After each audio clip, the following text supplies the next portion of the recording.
Thanks for tuning in today. We have a guest all the way on the other side of the world, all the way in Romania. Her name is Irina, and she's going to share with us today how she's been able to have tremendous results with the Paddison program in reversing rheumatoid arthritis symptoms. So we've got a lot to learn from Irina. She's going to talk about the reintroductions of foods and how she did that on the program. She's going to talk about how she got off prednisone and a couple of other disease-modifying drugs, and how that process was and the steps that she took, and also talk about her physical side of things and how she improved her mobility and her physical strength. So welcome, Irina. Hi, thank you for having me, Clint. Just want to start by saying thank you for all the work that you do. I've been watching a lot of your videos and got inspired by the people following your program. So I really hope this video will be an inspiration for someone who wants to improve their health. Thank you. And be it rheumatoid arthritis or something else. So you've said you've watched quite a lot of the podcasts, haven't you? You've been sort of binging on them. I have, actually. That's my routine in the morning while I do my makeup and everything. I just turn on one of your videos, and turns out I learned so much from them. It's just a bulk of really good information. Yeah, that's what we're aiming for. You know, we're hoping to be able to put out as much stuff for people to learn from, so that they can just incrementally make changes and tweak wherever they're at. So if someone's watching this like you do in the morning, making their breakfast, maybe a green smoothie, or if they are listening to it on iTunes on the way to work or on the bus or on the treadmill or something like that, then we're trying to improve their quality of life. So if you're in that situation, hello from Irina and I, and we hope that this episode's going to be fantastic. Give us a little snapshot. Give us the sort of before and after, so we can grab a little clip and share this around and get people pumped up about this episode. Sure. So 2 years ago, when I started your program, I was on 3 severe medication, methotrexate, Plaquenil, and prednisone. And my only hope, because I didn't dare back then to hope too much, my only hope was to stay off prednisone, because my doctor wanted to put me on biological treatment. These 3 were not doing a very good job, so I had to do that. And because I was scared to go on biological treatment, and I wanted to try to stay off prednisone, I started your program and discovered also the plant-based diet. And 2 years after now, I am 100% medication-free. Can't believe I say this out loud. So I was able to manage to stay off all medication. It's been 8 months since my last methotrexate dose. Wow, that's awesome. In the process, I lost 40 pounds, so that's 18 kilograms. I cleaned my liver. I cleaned my skin. I had a very severe acne. And because I wanted to understand what was going on with my body, I went into nutrition courses, and I'm now a certified nutritionist, and changed my career as well. How about that? That is absolutely wonderful. Yeah, my smile couldn't be bigger. I'm so happy with this. You know, it's just so happy to hear that. Wow. And you do. It's just incredible. Just want to say it's incredible how far you come just by baby steps. I was watching your videos with people doing the program, and I was thinking, oh, I could never do that, because I was always, a foodie, and I was overweight ever since I was a kid. I was the fat kid of the family, so I was thinking I could never do that. But it's just amazing how the taste bud change, and how how all the body transforms when you just give it healing good food. And it's just with the time, I don't consider now that I'm on a diet. I just eat healthy, and I'm still a foodie. I enjoy all the wonderful, nutritious and colorful food that I make. Yeah, that's lovely. Interesting that you said that your family always saw you as the fatty. I was. I to- really um, was. they must be just amazed with you now. I mean, we're only shooting this from chest up, but you appear to like, I'm guessing that you have maybe like a normal body weight now, or like body index. No, I'm still I still have some to lose. Definitely, I'm in the process, but I lost I think about 10 kilograms per year. So it wasn't as fast as Yeah. some people would, think it's amazing. I actually tried to lose faster, but then I kind of relaxed and saw that I just eat the way I eat, and Yep. the weight goes off slowly but surely. Mm-hmm. And it's the first time in my life that I don't have a yo-yo effect. Yeah. So I've been dieting a lot, of course, like every girl that wants to lose weight and fit in the clothes and everything. And it's the first time that I don't feel like I'm on a diet. I enjoy food, and I think I just have a very good relationship with food now. And it all starts for me. The biggest motivation was just to be healthy. It was not only to fit into some clothes. And I'm not saying that's not important. I don't want to minimize that. But the greatest motivation for me was that every kilogram, every pound that I take off my joints will be great, because that will be less stress for my joints. I will be able to move easier, and now I see some bad foods that cause inflammation. I see them like enemies to my joints, and for me, that's what it worked. So it was greater than any other motivation, and I think I just it started with loving my body and wanting to give it good food, good fuel, Mm. so to say. Mm. Yeah, loving Yeah, the yeah. body. Yeah, I like that. Um, you've as a subscriber to a lot of our episodes, and as a well educated sort of person within sort of the Paddison program community, I bet that you've heard me talk about my beliefs around how this disease gets triggered. So, what do you think triggered your condition, and was it obvious, or one of these ones where we put it down pretty much just to Western diet and stress and lack of activity? Or do you think there was something more specific? Yeah, it's a difficult question. I think um, regarding diet, in Romania, the diet is not that bad as Western typical diet, but we're not far either. We eat a lot of pork. There's a lot of traditional foods full of fat and cheeses, and again, a lot of pork. But I don't think it was, yeah, I don't think it was only that. I think mentally there were some things that probably caused it. And just to mention something that one of my friends, ex-colleagues once told me, I think it was like 1 year ago, so I was already progressing a lot. He told me, no, I read these books, and here with arthritis, it says you should be more flexible. And I was like, what? Who, me? I'm super flexible. I'm a very flexible person. And he was like, no, no, no. You should be more flexible to yourself. And it kind of got me thinking that we're trying always to put so much pressure on ourselves, mentally and physically.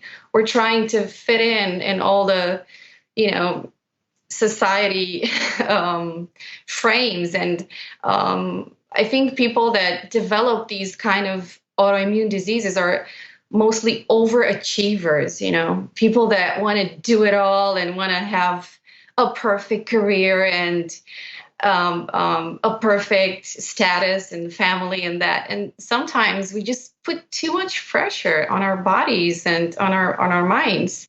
And I think when I started to just love myself more and just be okay with being less perfect and not trying to do it all and please everyone. I think I was a little bit of a people pleaser, ashamed to say no and all that. I think when that attitude started to change, I started to heal, which leads me thinking to maybe that was something that contributed to causing this. Yeah, I can totally I don't relate know if to that. But I I don't know if think that makes sense, but what go stood ahead. out, yeah, absolutely. What stood out to me in that, or what I related to the most, was trying to please people. Um, and it's a constant battle once you're trying to heal to continue your healing path whilst the pressures of everybody else's agenda are on you all the time. And so, whether it be just eating earlier than what the rest of the family want to do, or whether it be having to go to yoga at a certain time, even though that's when you need to pick up the kids, or that might be when you're at work, and it's just really difficult to please yourself first and foremost, and then please other people. Sometimes uh, some people want to go out at night and socialize with their friends and eat rich foods and drink alcohol, and that's their community, and it's trying to work out, well, how do I maintain that whilst trying to nail everything I'm doing with my health, and there's friction there, and there's work to be done there, and we all have to go through that. Exactly. I totally feel you and I agree with you. And the reason why for me it took so long to find this path and heal was because I was 24 when I was diagnosed. So I was really young and I wanted to go out and I was a clubber and I wanted to go out and drink with my friends. I used to smoke sometimes. So I didn't want to just stay home and be sick, and go to bed at 10. I mean, and even though I felt tired and first years were horrible. I mean, I had severe, severe pain. And now thinking that I didn't protect myself more, I didn't take the rest I needed, and I didn't listen to my body because I was just trying, to keep up. I thought it was just something, okay, I was in the hospital and I got this disease, but I'm just continuing with my life. But we really have to pay more attention to ourselves. And I think that's the reason why it took me so long because I tried to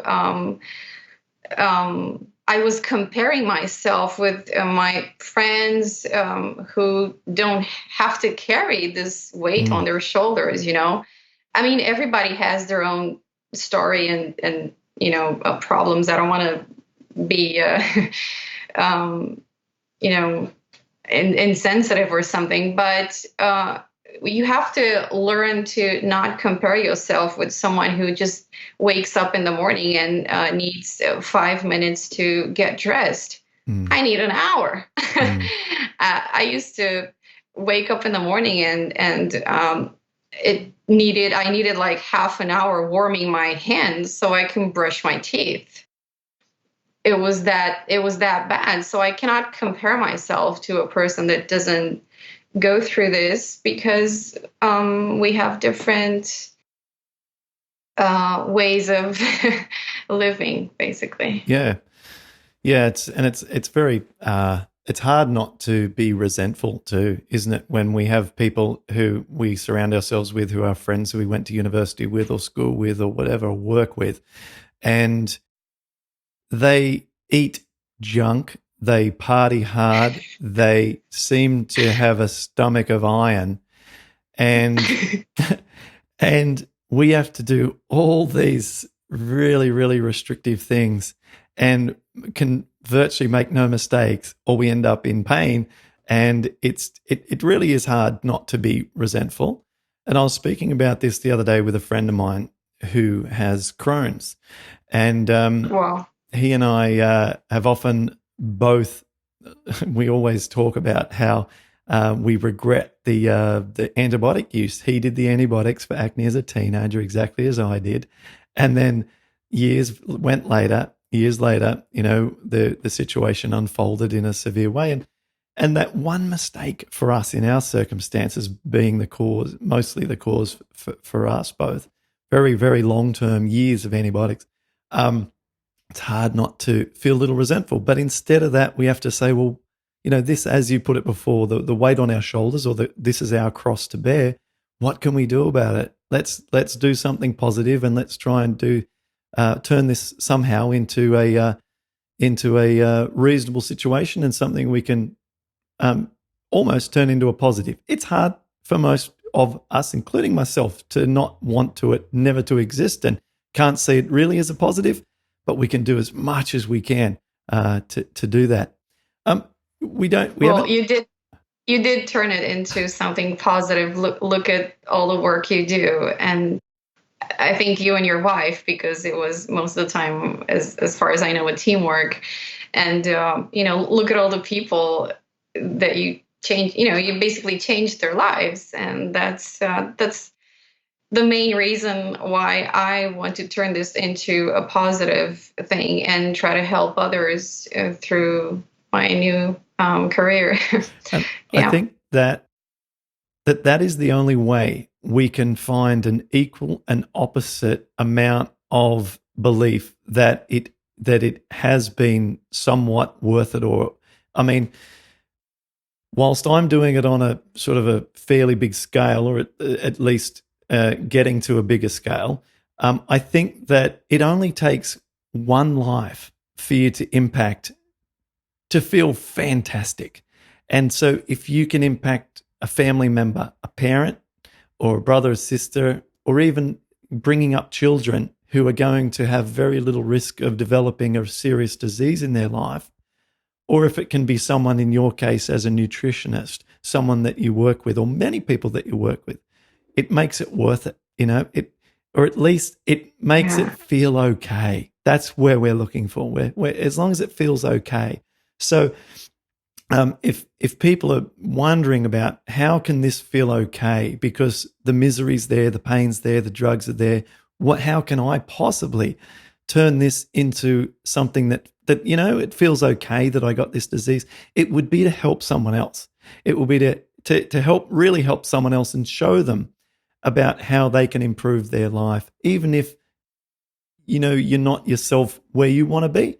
It inspires you by teaching and educating. It's so empowering, and that's where we can find peace, I think, and happiness. Yeah.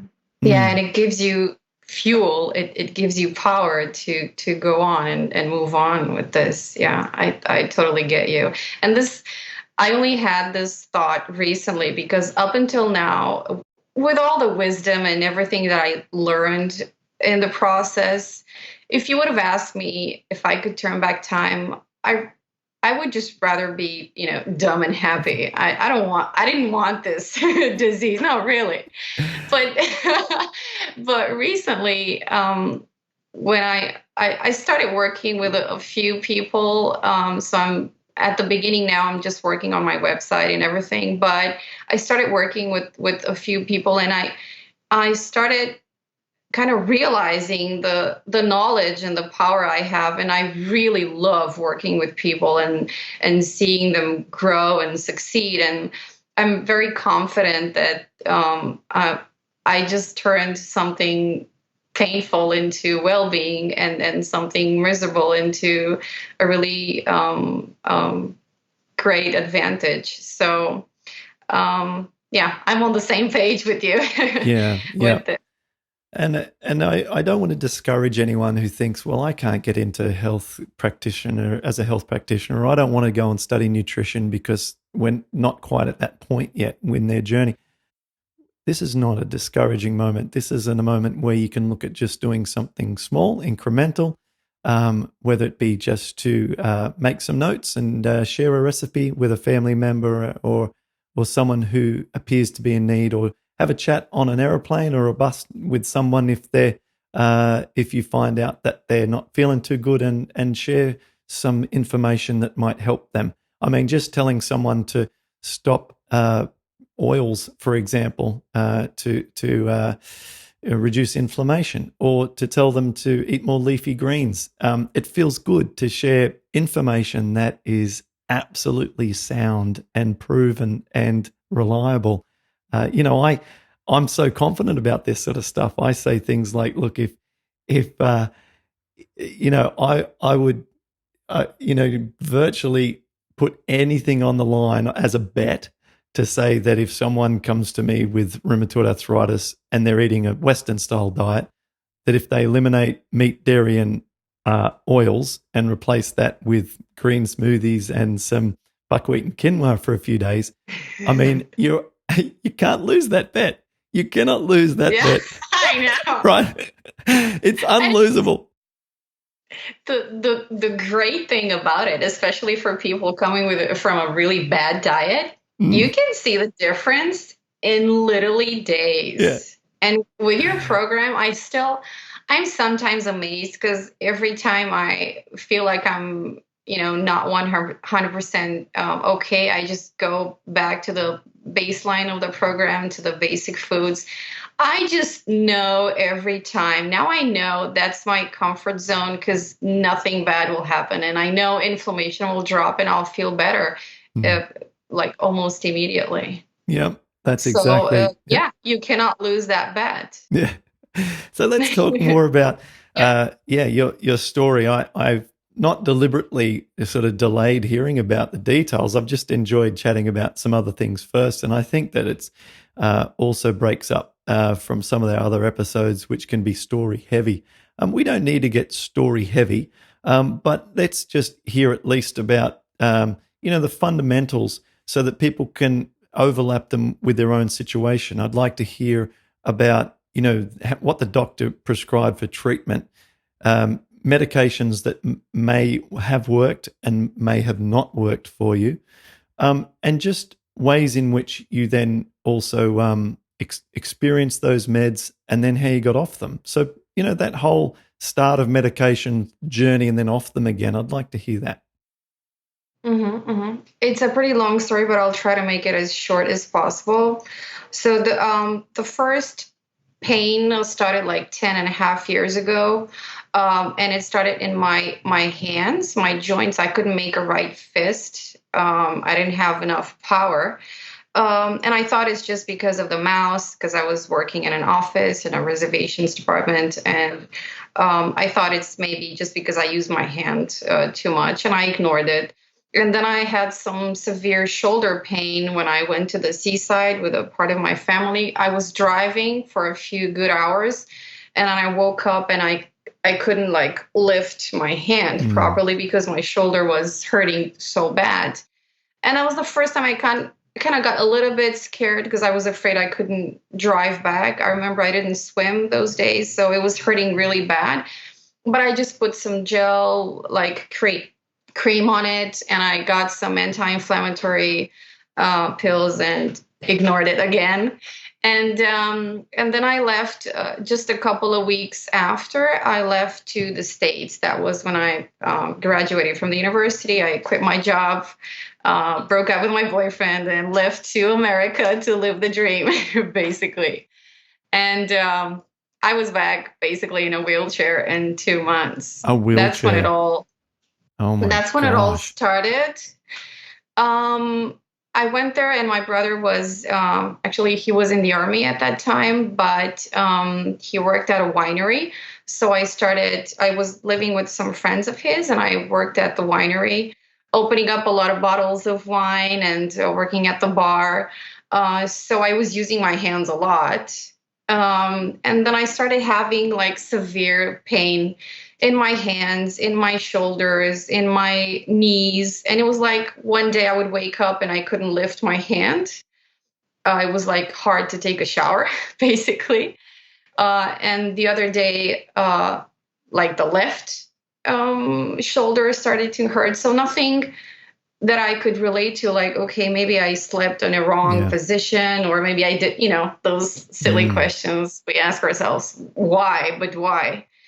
And I was stuffing myself with a lot of medication because when you're not at your home and you don't have a good insurance and you're basically living with some friends, that's a very bad time to get Yeah. a serious disease, So I was kind of trying. I didn't ignore it because I didn't care, but I just didn't want to bother people, So I went to a doctor there because my knee was very, very swollen. Like you could see it from the pants. It was just Oh, that wow. Yep. swollen. Mm-hmm. And he told me it might be something internal, but maybe it could be a possible meniscus injury or something like that. But, just from one consultation, he couldn't say much.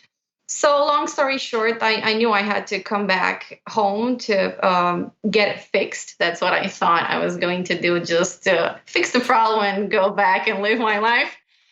But it went down so fast. So this started. It was all in like 2 or 3 months. And by the time I was back in the country, I had to use a cane. I had like a special seat in the airplane because everything hurts. Like every part of the body where two bones were connecting felt like hurting. I was buying shoes that were bigger because my feet wouldn't fit, basically. Mm-hmm. And I couldn't, when I got into the hospital, so I landed like Sunday, and Monday I was straight into the hospital. And I was there for a couple of weeks till they got me diagnosed. Funny story from the hospital. I know the director of the hospital came to kind of visit all the patients, and the doctor who was responsible for me had to just tell quickly, what's wrong.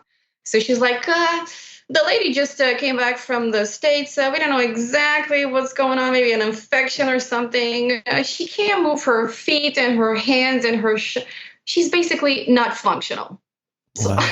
I was just lying in bed, and I couldn't even, I was talking to my mom at the phone, and someone had to hold a phone for me because I couldn't put my hand to my ear. Yeah, my God. So Yep. anyway, Mm-hmm. it was that bad. Mm-hmm. And they got me diagnosed with rheumatoid arthritis. And I think it was a couple of weeks that I stayed in the hospital. I remember the day when a doctor gave me 3 little white pills. It was Madrol, a Mm-hmm. type of Steroid. prednisone, only Mm-hmm. more severe. It was 48 milligrams of Madrol. And that night I started to move, and I was able to go to the toilet by myself without two assistants holding me. So I started medication. I started with 48 milligrams of Medrol and with 5 milligrams of methotrexate. That's what my rheumatologist at that time put me on. And as the time went by, in a couple of weeks, she of course decreased the steroids, but she never increased the methotrexate. She left it only with 5 milligrams. Now, methotrexate is basically a chemotherapy drug at a lower dose. And she probably didn't want the side effects to affect me so much. But 5 milligrams was not enough for me to, keep me, to get me moving and improving my health. And that's why I was basically addicted to steroids because I couldn't get better. I was dependent on steroids to get me start the day, basically. I was waking up and I was living with a friend, one of my best friends at that time, and she had to help me put on my bra sometimes because my hands couldn't reach my back. And I I was just wearing all the Ugg boots that like anything that is just easier to put my feet in, any coat that it was just easier to put on. Because those elderly people that take like 5 minutes to put on a jacket. That was me in the morning. Mm. And so I was on this 5 milligrams of methotrexate and then prednisone for I think 2 years. Yeah. You don't even have to say it, but I know. And then she started adding Plaquenil, which is an Mm. anti-rheumatic. But she never increased this dose. And I was now beginning to see other doctors. My mother was living in Italy at that time, and she was every time I would go visit her, she would just take me to a better doctor because this idea that maybe somewhere you have better doctors Mm. and better treatment outside Mm. the country, but it's basically the same everywhere. Mm-hmm. Um, and the thing is, I started after, so I was 4.5 years with prednisone, Plaquenil, and these 5 milligrams of methotrexate. And then one doctor in Italy I saw really changed the doses. Um, the reason why I didn't change my doctor up until then was because I was so bad in the hospital. My condition was so bad that that doctor who gave me the 3 little white pills, for me, that was my savior. That was the angel that got me on my feet. And I was raised with this idea, my mother always said, hey, be a good girl and do what the doctor says. So it took me a while to get off that mindset and Mm. say, hey, you know what? Maybe there is something else better. Maybe I don't have to live with it forever, or maybe there is a better way. Because I was told at the beginning, hey, I didn't know what rheumatoid arthritis is. I had no idea about autoimmune diseases. I was 24. I didn't even know what methotrexate is because they were doing the injections in the hospital every week. Mm. And then when I started to take it at home, because I thought I could never do that myself, but then I got tired of going there every week. So I Yeah. just learned how to do my own shots. And I was Mm-hmm. doing that in my hips. And when I saw the side effects, when I got my own, I bought the injections myself, and I saw methotrexate, and this is for this type of cancer, this type of cancer, this type of cancer. And then at the bottom, somewhere was rheumatoid arthritis. I was like, what is this medicine? I didn't Wow. even realize Yeah, you didn't how know because severe. someone else was injecting it for you. But when you saw the Yeah. labels, you started to The only understand. thing, the only thing they said when I got out of the hospital was don't eat salt because I was on steroids, on prednisone, so I would get swollen. You probably don't know, but because you haven't taken steroids, but if you take prednisone, you have to stay away from salt because otherwise you get swollen. And I had a face like a moon in the in the in the first year I was staying off. I didn't stand to take photos. I didn't want to, Wow. see any friends or so because my face was literally like a moon or like a pumpkin. And they just said, stay off, so stay away from salt and don't get pregnant. That's just the two advices I got. And I was like, okay, I'm not going to get pregnant, but what's the fuss about it? And then I realized that this chemotherapy drug basically won't allow me to Yeah. get, Oh, ever get pregnant well, while I'm on it. While I'm on I it. I think it allows you to get pregnant, but the risk of Oh yeah. having defects of your child are enormous. Yeah, sorry. Yeah, Yeah. I shouldn't get. It's not that I Yes. cannot get pregnant. Yes. I shouldn't because I would. I didn't actually understand. I was so young and I didn't Mm. have any knowledge. I was like, well, what happens if I get pregnant? Well, you would basically create monsters. You did that because the defect Mm. of the baby would be that severe. And I started thinking if my body is not healthy enough to develop a pregnancy and I would have to wait 6 months to stay off it and then try to have a baby, then how toxic is this medication to my body anyway? That's when I Mm. started asking myself. And anyway, this doctor in Italy increased my dose. So that was 4.5 years into my journey. And after the consultation, he said, you know what? I think you're fighting the side effects of the drugs more than you're fighting the disease itself. And that was like an aha moment for me because he seemed to be the only one who actually said what I was thinking. I was Mm. obsessed with prednisone. I was obsessed. It became like an obsession for me. In And what for way? me, You mean if you didn't have it with you and you weren't able to take it, yeah. then you would have massive anxiety? No, not anxiety, just pain. It was something. So for me, prednisone is the pure definition of a drug because an addiction. Yeah. Because I hate it because of the side effects it gives me, like overweight. I gained I gained 20 kilograms in a few months after getting out of the hospital. 20 kilograms is a lot. And I was already overweight. So, it got me to an obese state. And I knew it was bad, but at the same time, when I was trying to decrease it or stay off it, I had so severe pain that when I took my pill, I just felt better in Mm. within hours. It was like, I don't know how cocaine is, but this was probably similar. I don't know. You've still So got that glint in your eye when you talk about it. yeah, yeah.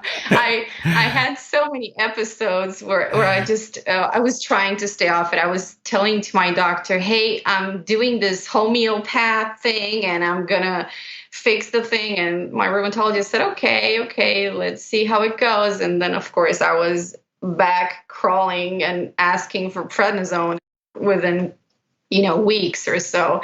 And I knew it's bad, but I kind of just wanted my dose so I can Mm. feel good and start moving. Well, you've Yeah, so definitely set the scene for what I mean. Someone who is on such a connection with that drug, I can see why you really wanted to get off it, and that being the main goal from starting our program. So I'm pretty excited to hear about how you're able to yeah, do that because, as you've said, it's extremely difficult to get off. And it's just every day I work with people who are trying to get from 2 milligram down to 1 or from 5 to 4. And I mean, it's painstaking. yeah, yeah, it's just Mm. it's horrible. And after 4.5 years, the doctor in Italy increased my dose of methotrexate Mm. gradually. So I brought it up to 20 milligrams, which Hmm. is basically the dose recommended for arthritis. And I decreased the prednisone up to a point where I think after 5 years, I was able to stay off prednisone with the methotrexate, 20 milligrams, and with the plaquenil. See, And that last, that's yeah, perfect. That's what every doctor yeah, should do, in my opinion. What you've just described is the precise thing that I I believe should be done. If you're on, like, prednisone is not a long-term rheumatic drug. It's an interim thing that should be taken, I believe, only in extreme circumstances to get someone from the hospital to home again, and that's about it. And then we should be using proper medications for a proper, serious long-term condition. It's, exactly. yeah, I Yeah. mean, prednisone and non-steroidal anti-inflammatories, they're meant for like very, very short-term use, and they're not a long-term medication treatment, in my view. Yeah. Mm. I know that's why I changed my doctor after those years. The new one, the The thing Italian, is, was good. Hmm. yeah, Yep. yeah. The thing is, I think my condition was pretty severe because I couldn't. So the body got used to that dosage of Hmm. methotrexate, Oh, and oh, it didn't oh, last yeah. for too long. Hmm. It lasted for, I think, I was able to stay off it for a few months, close to a year. That was like the first time, and I was able to lose some weight as well.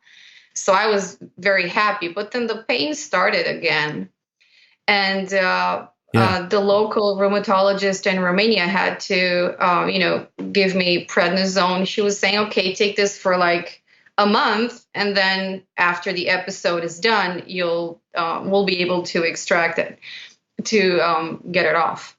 And I see that's just crazy talk as well. Like another friend, a different friend, came to me the other day with a condition which was actually lupus, external lupus. So we're talking about a skin condition, not the classic internal lupus, and the more common version. And so he goes to his doctor, and the doctor says, "Okay, well, take the Medrol pack." Exactly what we're talking about, like for what you were given, right? And then so I speak to my friend, who's a very smart, intelligent person, and he said, "Yeah." I said, "What are you taking?" He's like, "I don't know what it is." "How can you not know what it is?" And he sent me a text message. He's like, "This is what it is." I said, "Yes, that's a steroid that I was telling you about at dinner, and this is how it works and everything." And I'm like, at the end of taking it, your symptoms are going to be exactly the same as what they were, but you'll have then suffered whatever internal damage from take 50 milligram, for example, a starting dose. You were on 48. Why? What? I mean, on what planet does this make sense? At the end of taking steroids for a month, you then have the exact same condition because it's just a big anti-inflammatory. It doesn't address the underlying cause or anything. It's not like when the body gets rid of the inflammation for a month, then it decides that, oh, I'm never going to have that inflammation ever again. It's just going to resume exactly what it was doing beforehand.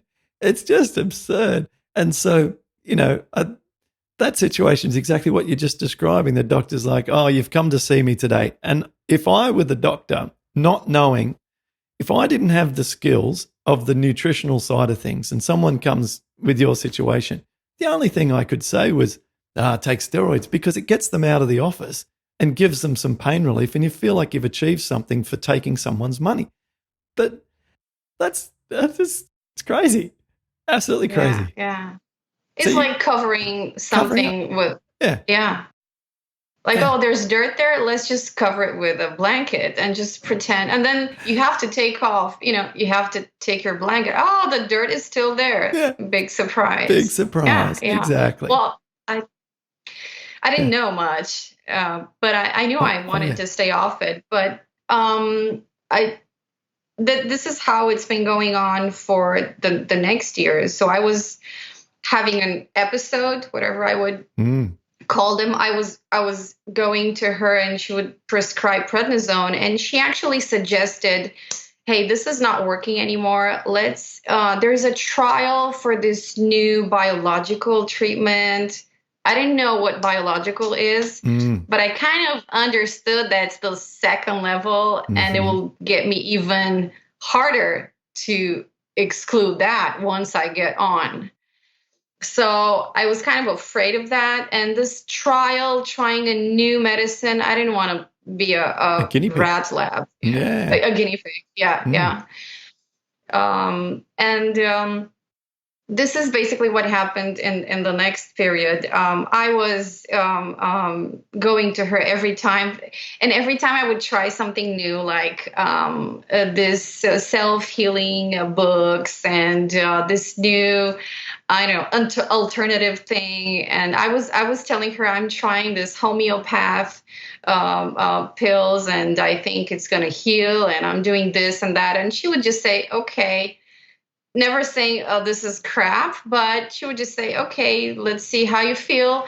And then I was, just going back, crawling in pain, basically. Yeah. There were times when I was bursting and crying in her office, and she sent me to different psychiatrists, and I've been seeing therapists along the way, and that was very helpful. Can I?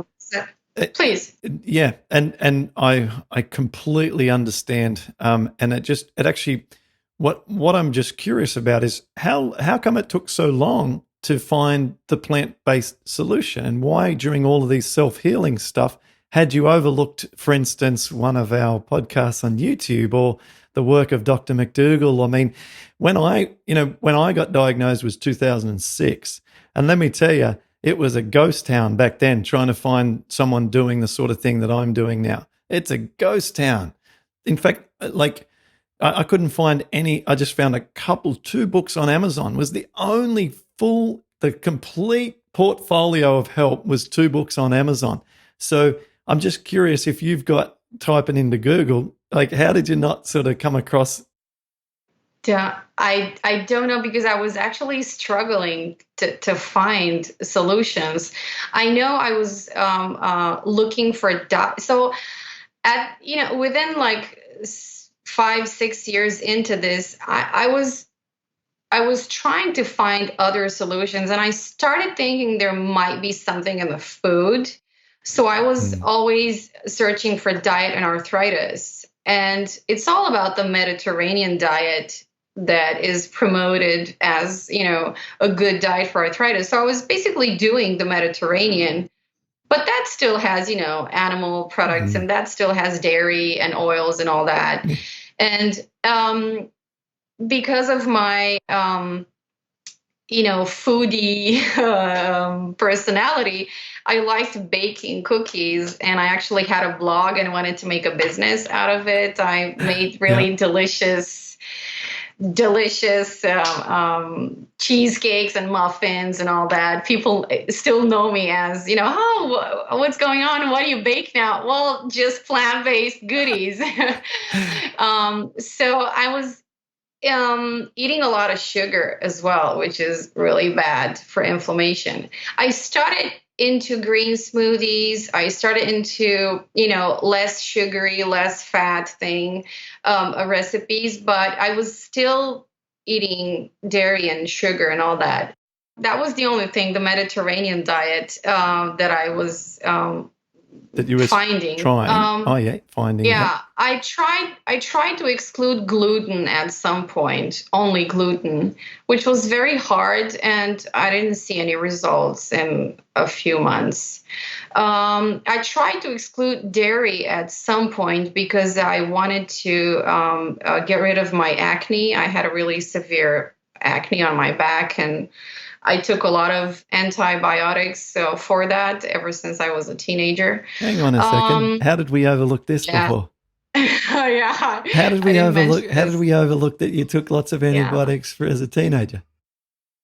I took a lot of antibiotics since I was a kid, actually, because I was catching a cold very, very easy. And actually, I still do. So I catch a cold maybe every other month.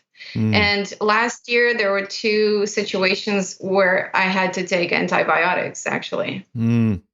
Because when I catch a cold, I do it, I take the whole package. Yeah. Like I have infections in my throat or my nose, or it's always pretty severe. And I have a cough that lasts for like a month or 2. And ever since I was a kid, I took a lot of medicine for these flus, the colds I had, for my acne that I tried to fix in different ways.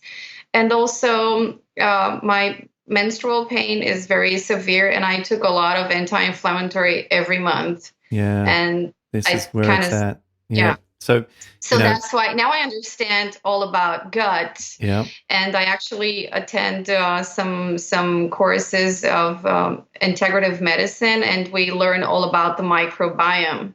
And now I understand that starts actually when you were born. If you're naturally born or through a C-section, it starts with breastfeeding, and that creates a very good environment for your gut. And it starts with all the foods, and the antibiotics actually are the first thing that causes imbalance in the gut. Absolutely. The first external thing that you can do. And the second one, guess what?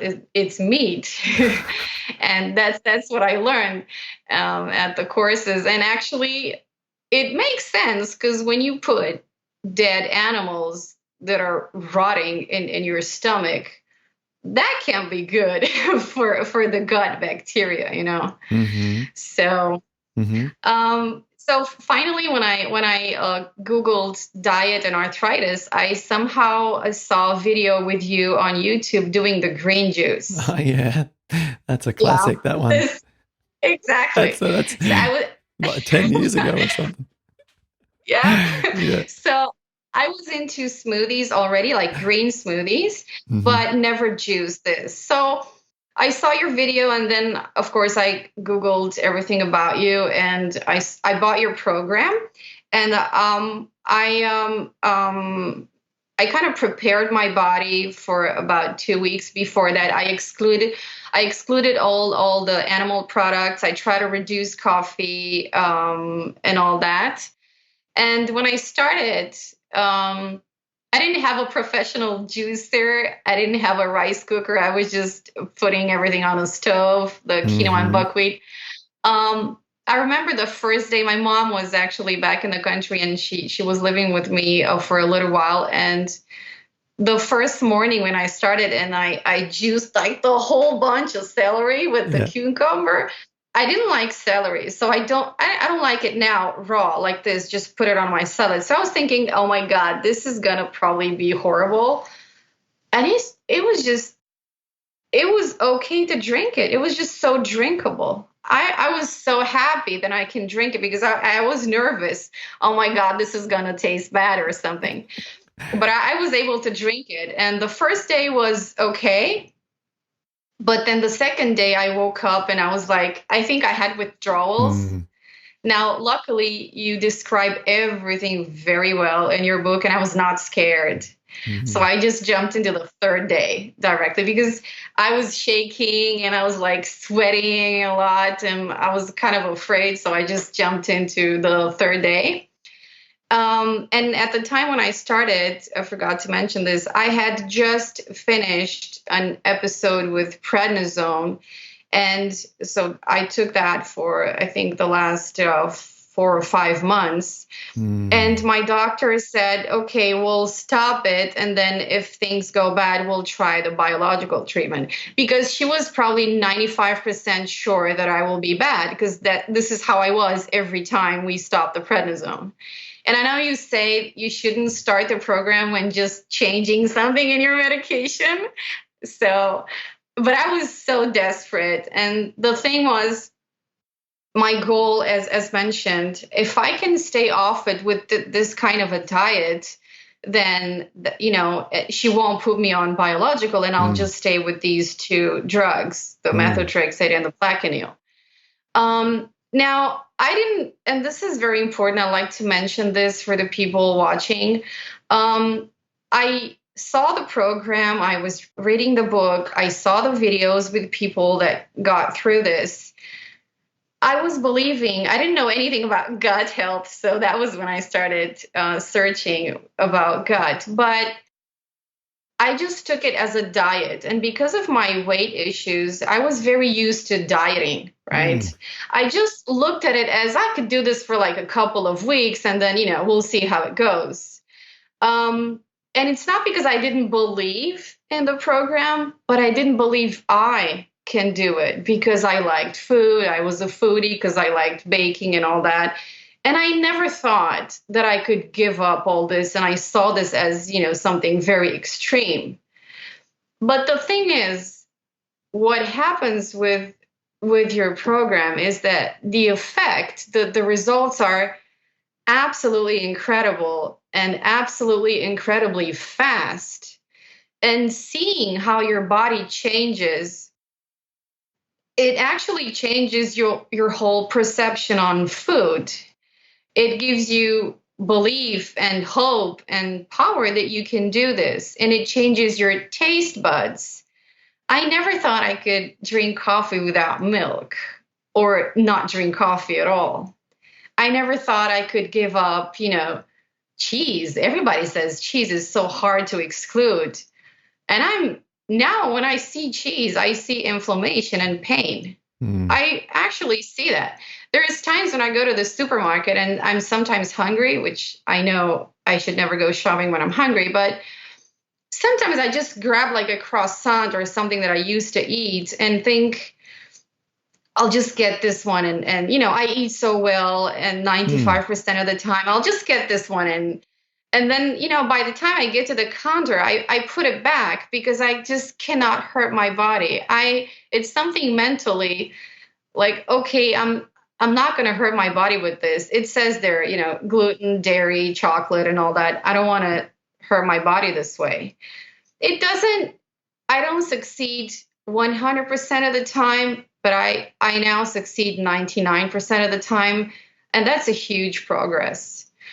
So when I started this coming back, I did it for the whole 12 days, or I think the first couple of weeks. Mm-hmm. And I was basically off the last prednisone dose, so I was only on plaquenil and methotrexate. So I was basically okay with my joints, but I never thought I could be even better because within days I had like more flexibility in my joints. I could do things with my hands that I already have some damages to my right joint, and I thought that was the best I can do now, but it got even better with the food.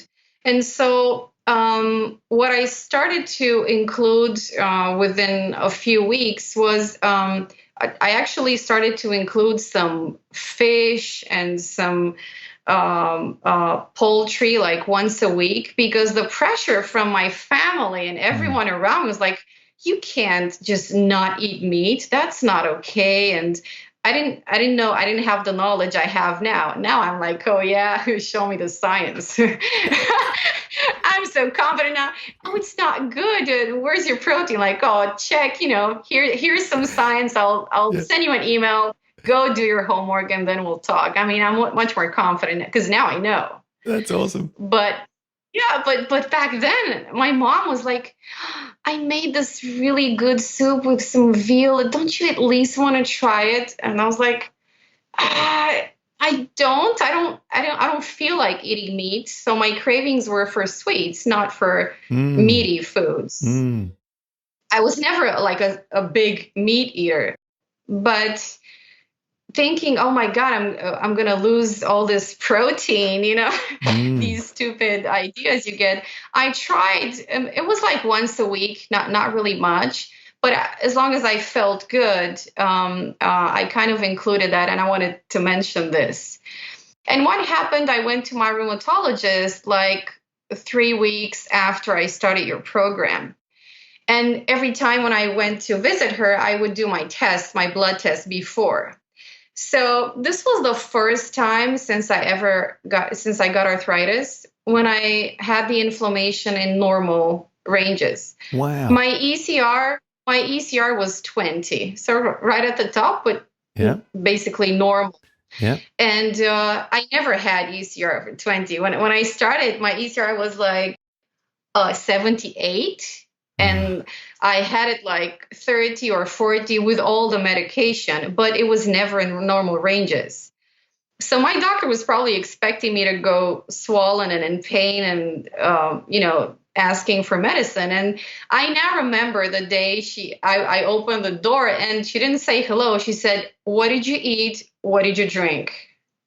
Like, I saw, because she saw the blood test before I got into the appointment. And that's what the And she first thing said, she "What did you said. do?" Yeah. "What did you eat? What did you drink?" And I was like, let me tell you, I found this book and this guy who had rheumatoid arthritis, and he developed this, I called it like a detox or Mm. cleaning the gut. I didn't know much about the gut, as I was saying. And I told her, and you also have a thing, paper exclusively for rheumatologists in your program. So I gave her that, and I just described, written in an email, what I have eaten and what I've done. And the first thing she did was she was very happy for me, actually. The first thing she said she decreased, so the injections were now pills, the methotrexate, which is like a Ah, small decrease. And very it was interesting. That's really interesting. I've not heard that before as an actual, as a, tapering mechanism. That's interesting. because Yeah. basically injectables are much more, Potent they or absorbed. absorb. Yeah. Yeah, exactly, they Mm-hmm. absorb better in the body. So the pills, it was more comfortable for me as well, because I didn't Yeah. have to do my own injections every Yeah. week. Mm-hmm. And then after 2 weeks, she didn't want to exclude, she didn't want to decrease or go farther, because she wanted to make sure that I actually maintain the state. Oh, absolutely. This is Uh, way too early to start lowering medications. Like, yeah, yeah, interestingly, if it's worth me saying, if I were the doctor, I would say, well, that's fantastic, but I want to see 2 or 3 consecutive months of these results, which is what I yeah, recommend in my program. I say, look, if you're wanting desperately to reduce medications, then what I did with my doctor is this, and it was to hit normal blood work for both C-reactive protein and SED rate for 2 or 3 consecutive months, and then make a tiny reduction, and then another 2 or 3 months, and then another tiny reduction. And at any time, if inflammation goes up or symptoms start to return, just stay on that dose. So that's yeah. what, so your doctor is actually a little bit more, what's the word, adventurous than a lot. Well, Mm. yeah, she was happy for me at the beginning, but Hmm. she was not happy at the end Right. because she didn't want to exclude everything. But anyway, this is how she started, and then my job was to, because I saw the benefits. Mm. I tried to be as compliant as I can. Yes. So I was basically eating quinoa and buckwheat a lot. Like every lunch I would get, my colleagues were, I had colleagues who said, I feel bad when going to lunch with you, because you eat so healthy and I eat so junky food. And some colleague called me like the quinoa queen because I always, and I had my green juice with me Oh, everywhere. Like awesome. Awesome. everybody knows my green juice. I call Yeah. it's my healthiest obsession. Yes. And if I go do my nails, I have my green bottle juice with me. If Fantastic. I'm in a meeting, actually, I was in a meeting once and I put my green juice in a Starbucks plastic cup so no one could see what's in there. And it was like a really formal meeting. And a colleague of mine, it's just a small room with 5 or 6 people. And a colleague of mine was looking like, doing the nose. Something smells like parsley, or what is it, cucumber in here. And I was like, well, that's my juice. Actually, I have a green juice. Really? Ah, okay. What is it? Well, it's cucumber and celery, actually. Really? So you juice that? Okay. And she's like, uh-huh, that's interesting. Okay. Anyway, so That's really funny. I was trying to be as compliant as I can, and just, put all these nutritious and really good food into my body, so I can maintain the low inflammation and so, the low levels, so Mm. she can decrease. Yeah. I didn't want to be adventurous. Now, within like couple of months, she took out the Plaquenil. Mm-hmm. So I was just on the methotrexate. Mm-hmm. And then she started decreasing the methotrexate. So within like 6 months, I was already only on 10 milligrams of methotrexate. Within 6 months. Wow. Yeah. Fantastic. Yep. So that was for me.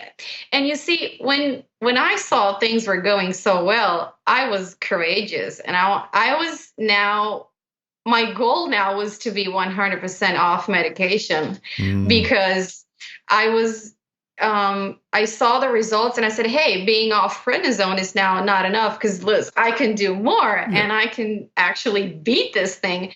And this is what the program gives you. It gives you hope, and you can see how things can improve very well.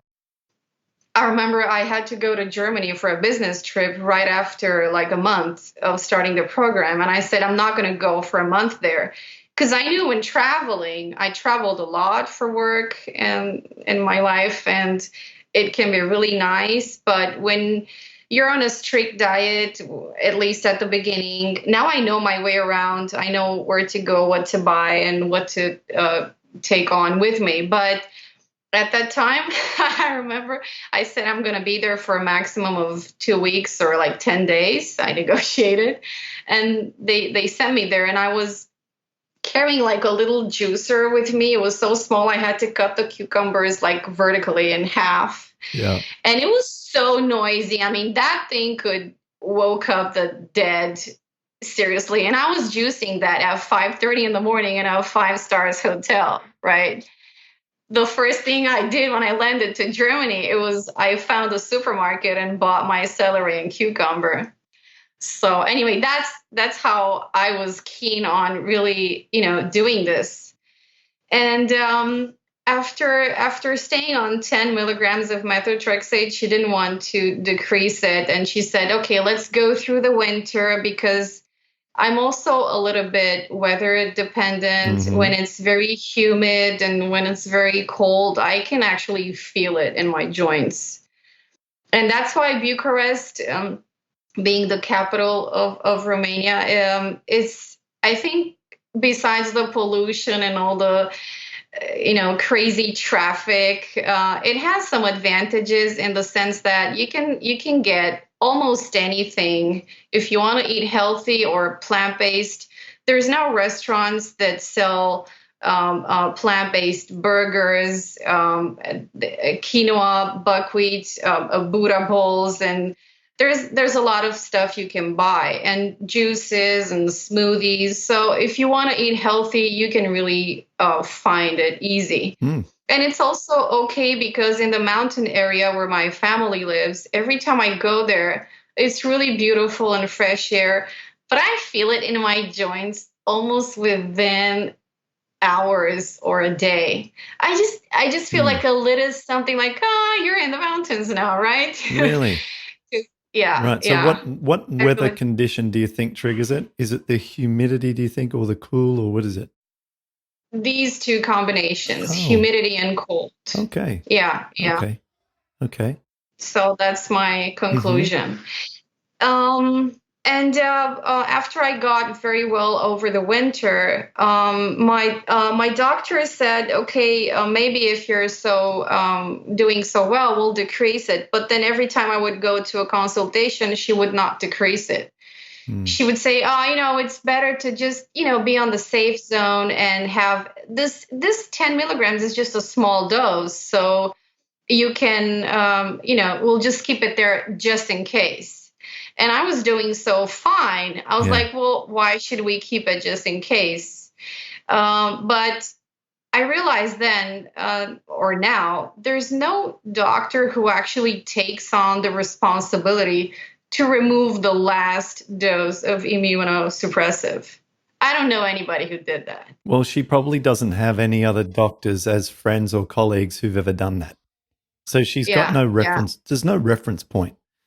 If she yeah, hasn't had a yeah. client in the past, sorry, patient in the past who she's ever taken off drugs, uh, and I see what you're saying, and I completely agree, is that there's a responsibility that she feels, and that's a good sign of a good doctor. And she just feels, look, she might not feel comfortable with you not being on a drug because if you were to come back to her in pain, she feels like she's done something that is considered medically inconsistent with the recommendations, which are put people on as much drugs as necessary to squash the symptoms. Exactly, Yeah. exactly. And I'm not blaming her 100%, but this was a person that saw me at my worst. I Mm. mean, there were days when I was just going to her and I would just cry. Mm. I mean, she saw me at my worst. And now, when I was doing so well, she was not even, I mean, I sent her all the documentation. She was not even curious to say, this is my job as a doctor. This is my expertise. And there's a person who struggled for years and now she's doing fine, all just like that. I would at least be curious to know what is that? Isn't Maybe it? I Yeah. can tell that to other patients. And this is, I mean, if your job is, I don't know, I used to work in procurement. We used to, I don't know, do orders for people and approving them and checking all the details. And that usually, depending on the value, will take, I don't know, 3 days. If someone would do that just in 1 hour, and I would at least, if that's my job, and it always takes 3 days to get an order approved, I would at least check to see, hey, how did this guy do it in 1 hour? Because that's my job, right? Yeah, you'd want to So this learn. is what I don't There's understand. obviously a better way of doing it than the status quo. And if there's a better way, then shouldn't we all shift across to that? And good doctors would, good doctors, because Dr. Michael Clapper, who's been on the I know. podcast a couple of times, or I've had him a bunch in our support group. So I've had monthly support calls, and I've had him as a guest a few times to take questions from members. And he says, you learn the most from your patients. That's one of his quotes. You learn your most from your patients. So if you present with virtually no symptoms after being one of her worst cases, I mean, it's mind-blowing how she wouldn't want to take you out, maybe not to dinner, but take you for just go for a walk or sit down at a cafe and hear everything you have to say. No, every time I would go in, she would just make these weird faces like, are you still eating those greens? Oh my Are you God. still drinking that? Oh my God. As And I if, was like, please yeah, don't do that because I've got medications for you. oh my, yeah. She was like, oh my God, I don't know how you can. I've been to the States a few times traveling for work, and I told her I didn't have any hamburgers because I don't like them, and I don't eat hamburgers. Really? So you've been to the States and you didn't have like a steak? No. But and she was like making these faces. Oh my God, no meat and no cheese. She would just check everything possible in my blood. And when I remember once in December when I went to her and she saw the blood, everything was excellent. And she said, you know what? These blood tests are so well. I have never had a patient with this, and I could just frame them and put them on a wall. They're that good. But she wouldn't, she wouldn't. So she obviously saw the results, but she wouldn't do more like, okay, let's have you talk to other patients, or Yep. let's see if other patient could just juice some cucumber and celery. There's no side effect of eating healthy. There are no side effects of trying to eat healthy. You can just see the benefits. I mean, yeah. So that was really frustrating. And towards the end, she said, the only reason why I would get you off methotrexate would be if you want to get pregnant. And I'm like, okay, wait a minute. So if I want to get pregnant, you'll take me off the drug. But if I don't, you won't. I mean, how does that happen? Hmm. And I said, I went to her at one of my last visits, and I said, I'd like to have a baby. So I don't plan this right now. I mean, I'd love to have a family one day, but not planning at the moment. But I told that to her, and she doesn't know me personally that Yeah. well, but I don't think she believed me 100%. She's Yeah. like, if you want to have a baby, then we'll take you off, and you have to do all the preparation tests, so she actually prescribed all the tests that I have to do, before getting ready for a pregnancy. Hang on a second. When do we need to do tests before being able to have a baby? I mean, Well, surely you just come yeah, off the like drug just and wait making 6 months, right? Yeah, but there's like some blood tests you need to do, just to test fertility and all that kind of stuff. Oh, Every gynecologist if someone wants to prescribes that, I think. make money out of you, but do you Yeah, think? yeah, Come on, I come know. on. Do you think in rural Africa there are people doing tests before? Yeah, yeah. I I mean, know, but yeah, in Romania, it's crazy. So there is people who can't afford like a proper medical insurance. I've always had like private medical yeah, insurance because right. I worked in multinational companies all the time. I didn't have this issue, and now I'm not working in multinational companies anymore, but I'm getting a private insurance on my own.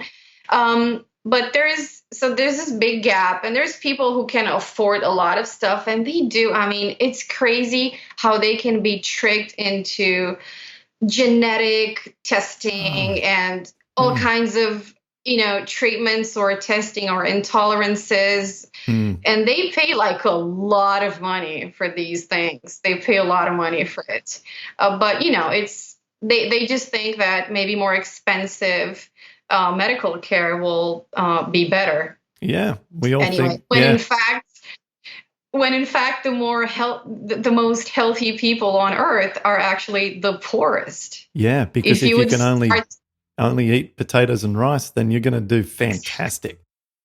exactly, if tomorrow you decide to eat potatoes, rice, and salad, Yep. you would see huge benefits. I Yeah, mean, that's I right. started with wanting to reduce my inflammation, and I cleaned my liver. I had a fatty liver because of the medicine for years. I had acne. I mean, there's all kinds of transformation that happened. And I call it side effects of healthy eating because you get a lot of benefits which you don't even think about.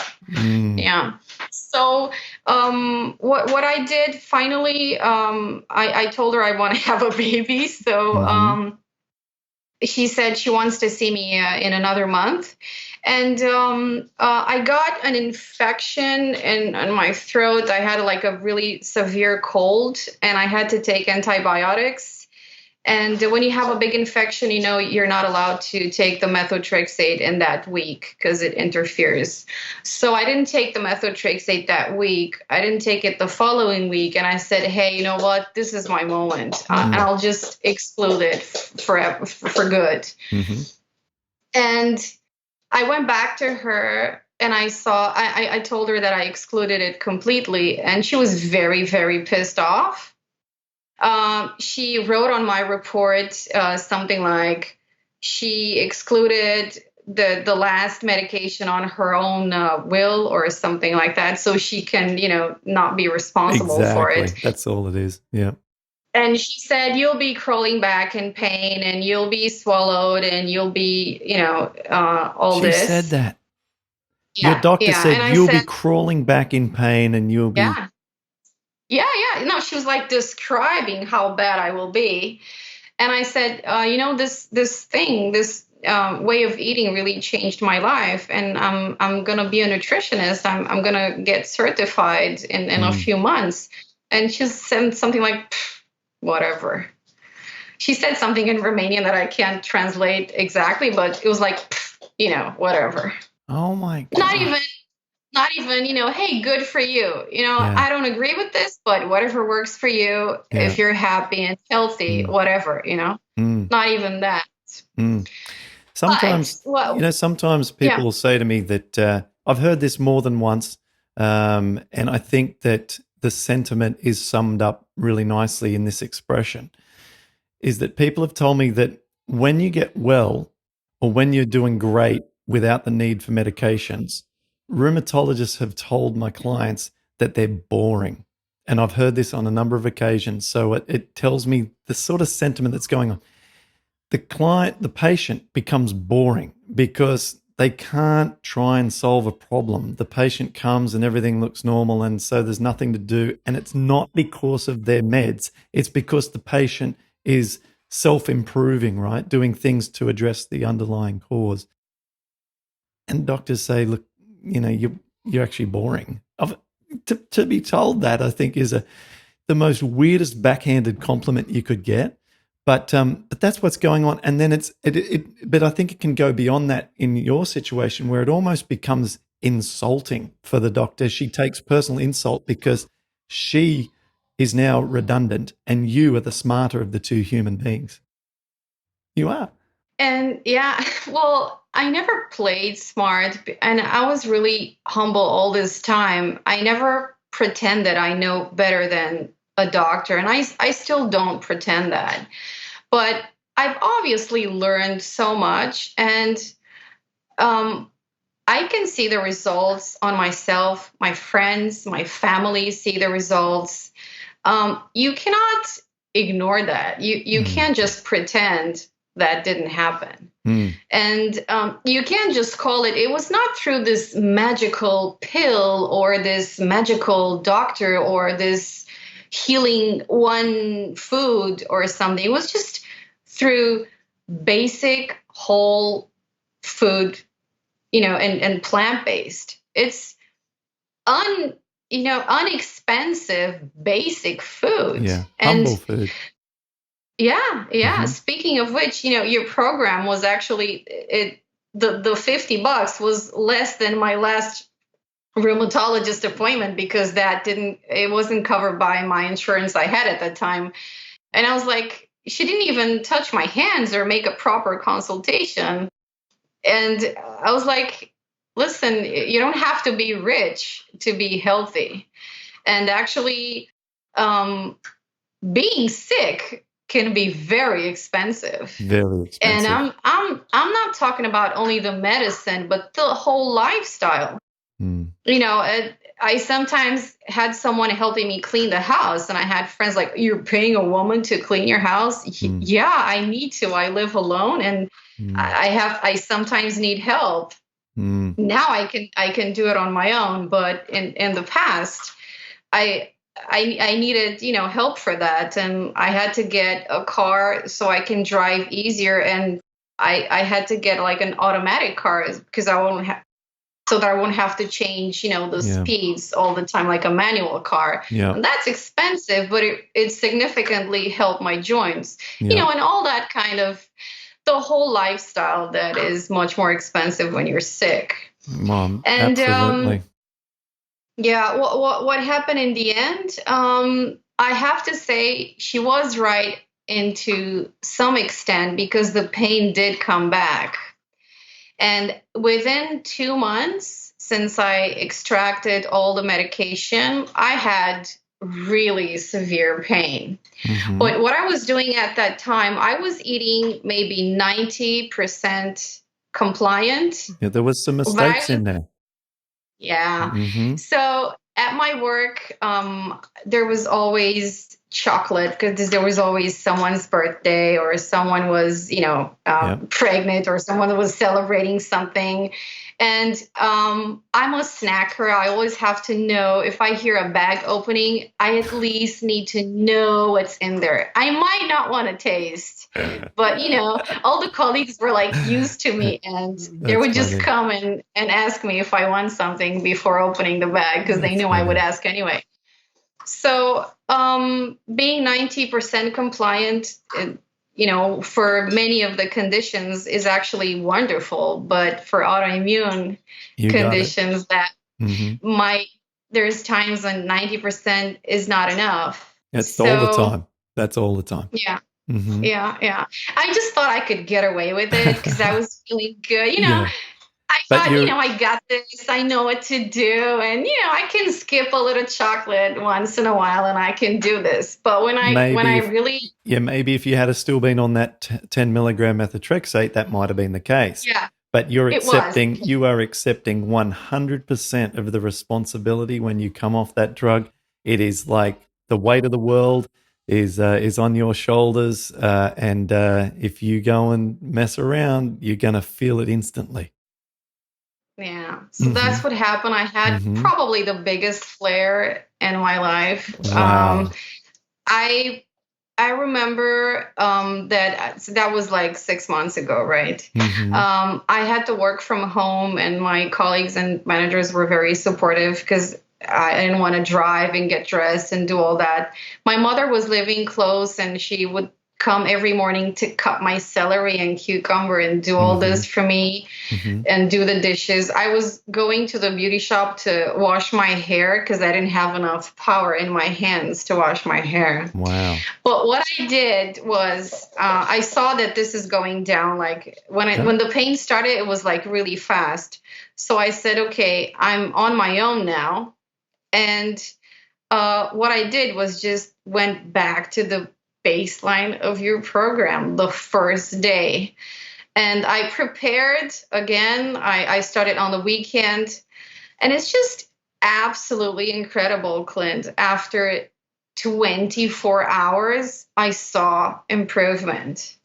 it was not 50% improvement. It was maybe 3% because without medication, it's harder. Mm-hmm. But I saw little improvement day by day, and I stuck to it. I really was compliant this time, Mm-hmm. 100%, Mm-hmm. and I managed to gradually improve, and I was able to go to work again in a couple of weeks, and ever since I'm basically still not perfect. Maybe I would say 99%. I still have days when I feel like I've worked too much, or I cleaned the Mm. house a little bit too much, or I exaggerated with exercising, and that I kind of know now what causes it, but I manage it only with food, and that's absolutely amazing. I never thought I could reach this point. Yeah, nor do very few people feel that someone Yeah, could reach that point. Um, so, in the with regards to time left, we let can we just yeah. quickly cover? Have you done any changes to your exercise routine since starting our program? I tried hot pot yoga. There was Mm-hmm. no Bikram yoga studio in Bucharest. I think there is one now. Mm-hmm. Very pricey, but I will try it one day. I tried hot yoga, and I have to say it didn't really work for me. I tried actually several times. Mm-hmm. I tried personalized yoga with a teacher that does only with me.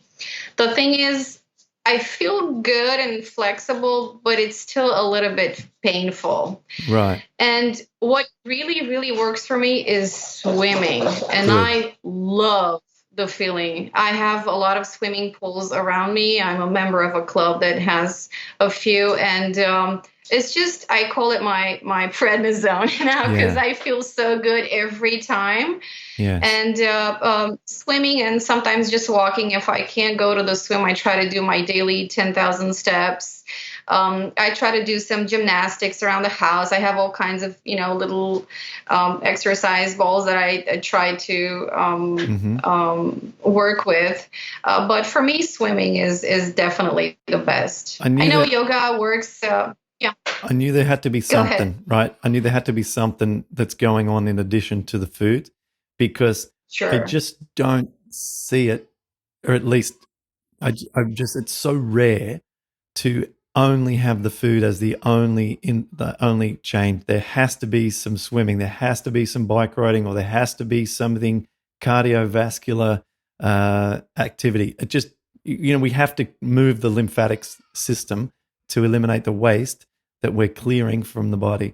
And so I knew there was something going on. Now, Exactly. Yeah. thank you for sharing. We one thing that we wanted to cover just before we started, and you said this wonderful quote. So I'd like to close with your quote, which was actually I haven't typed it down correctly, but if you could say it for me. But I it's the can, one about the power of yeah. consistency. Can you tell me about that Yeah, one? yeah. Yeah. I always say that the key to being successful is not being perfect, but is being constant in what you do, and that means baby steps. And if you can be 100% compliant, be 80%. Try 50%. Try it for at least a period of time, or try to do as much as you can, but do it constantly. Um, I'm not actually now 100%, if I can, be very honest, but I'm doing more every day. My cravings are less every day. My exercise is better every day. I try to improve and add a few rounds in my swimming all the time. And aiming and trying to be perfect is not the solution, but trying to make small or big improvements, as big as you can, but do it for good. Do it on a daily basis and be constant in what you do. Mm-hmm. That's the secret, I Yeah. suppose. And as catchy or cliche as this may sound, I think hard work will get you there in the end. And when you build this kind of a success through your hard work and not through some magical quick fix, when you build it with your hard work, no one can take it away from you. And the power you gain through the process is just imaginable. And there's nothing more important than health. If you can just get back your health, what better in life can there be? That's right. It sets everything else up. It's the foundation, isn't it? Irina, thank you Yeah. so much for coming on and sharing your story. It's been fascinating to listen about you through the ups and downs and the challenges and then the success. And like you say, it's a work in progress. It's something that at whatever stage you're at, there's always a degree of discipline that is required.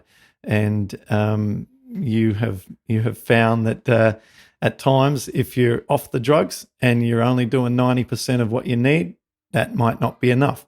If you are on the drugs and you're doing 90%, well, that might be a good balance. And so there's a big lesson in there for people if they're thinking of trying to taper their medications, realize that with that comes a lot of responsibility. So we have to be way up the fors and against.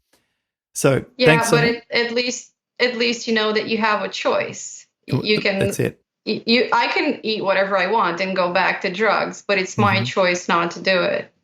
Nice. So, And yeah. good luck Thank with you your so much. good luck with your future career. I'm sure you're going to do great, especially with your corporate background and your ability to communicate both in your native language and also English. I mean, you're going to just be able to reach a lot of people and have that feeling we talked about earlier on in the episode about how making it okay, because now we can help other people. And so I'm certainly wishing you the best of that and looking forward to see how that business grows.